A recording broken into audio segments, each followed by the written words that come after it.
Расте функционалната неписменост кај македонските ученици.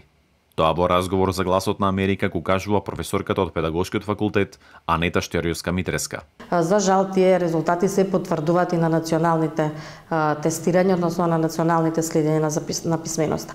Професорката е авторка на единствениот македонски научен труд посветен на проблемите со функционалната писменост. Ние имаме бројни ученици кои што постигнуваат завидни резултати на меѓународни надпревари и слично. Меѓутоа, ако го земеме целокупниот впечаток, на што го кажуваат истражувањата, е дека најголемиот број од учениците не се свесни за функционалноста на нивните знаења во секојдневниот живот. Тоа се покажува како слабост во повеќе области. Но имаме во домерот на математичката писменост состојби кога учениците совршено решаваат задачи од областа на процентите, меѓутоа тие не успеваат да ја пресметаат цената на чинење на парче облека, доколку таа е зголемена за 30% или намалена за 30%. Токму во овој дел ја гледаме функционалната страна на писменоста.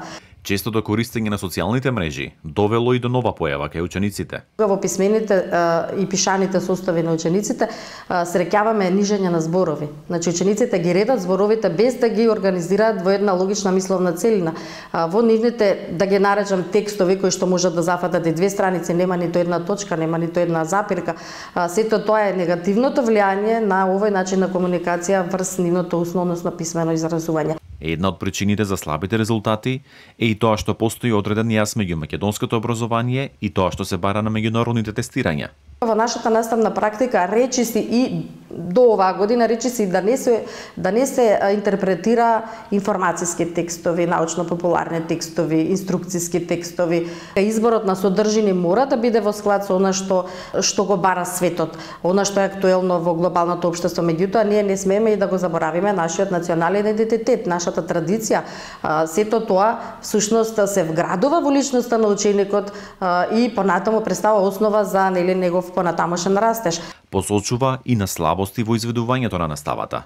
Многу ретка е практиката кога учениците се ставаат во ситуација самостојно да работат врз текстот, самостојно да пронаоѓаат информации, самостојно да донесуваат заклучоци. Наставата треба да започне со дефинирање на автентичен проблем. Значи некоја реална животна ситуација која што е интересна за учениците, која што е реална, со која што тие секојдневно се соочуваат, а решавањето на тој проблем ќе биде методски обликуван од страна на наставникот. Промената се очекува да дојде постепено, со обуки, како за сегашните наставници, така и за студентите, кои треба да бидат едукатори на новото време. Во работата со студентите ние многу често обработуваме текстови прилози кои што се дел од овие меѓународни студии за студентите да се сензибилизираат, да увидат која е таа методологија која што е присутна во овие меѓународни тестови и таа иста методологија да можеме да ја вградиме во методското обликување на наставниот процес. За да се реализираат реформите, неопходно е да им се излезе во пресред и на наставниците. Алудираме на тоа наставата да биде интегрирана, значи сите предмети во деленска настава да се реализираат во еден интегриран пристап во кој што ние само ќе ги поземуваме знаењата од сите предметни области и ќе ги вградиме во решавањето на проблеми. На тој начин ученикот истовремено ќе учи и ќе решава проблеми, меѓутоа за тоа да биде можно за наставникот да може да реализира настава од ваков карактер, нему му се потребни дидактички средства кои што ќе поминат соодветна стручна рецензија. Но наставниците многу често се ставени во ситуација самите да креираат, да дизајнираат дидактички средства и тоа да го финансираат од сопствени средства. Професорката додава и нагласува дека е неопходно да се развие свеста за функционалната писменост, зашто, како што вели, таа е алатка за професионален, личен и општествен развој. Ние не можеме да имаме сеопфатни знаења, такво нешто не постои, меѓутоа писменоста овозможува, функционалната писменост овозможува функционален светоглед. Значи овозможува сеопфатност на знаењата во сите области на човековото живење.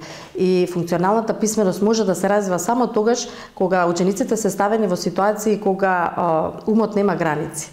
И тогаш знаењата се подостапни, информациите се подостапни, начините за манипулација со информациите им се природни на учениците и тогаш тие стекнуваат функционални знаења, односно знаења и вештини кои добиваат значење тогаш кога ќе бидат составен дел на некои логични оправдани решенија. Професорке, јас ви благодарам за разговорот. И јас ви благодарам.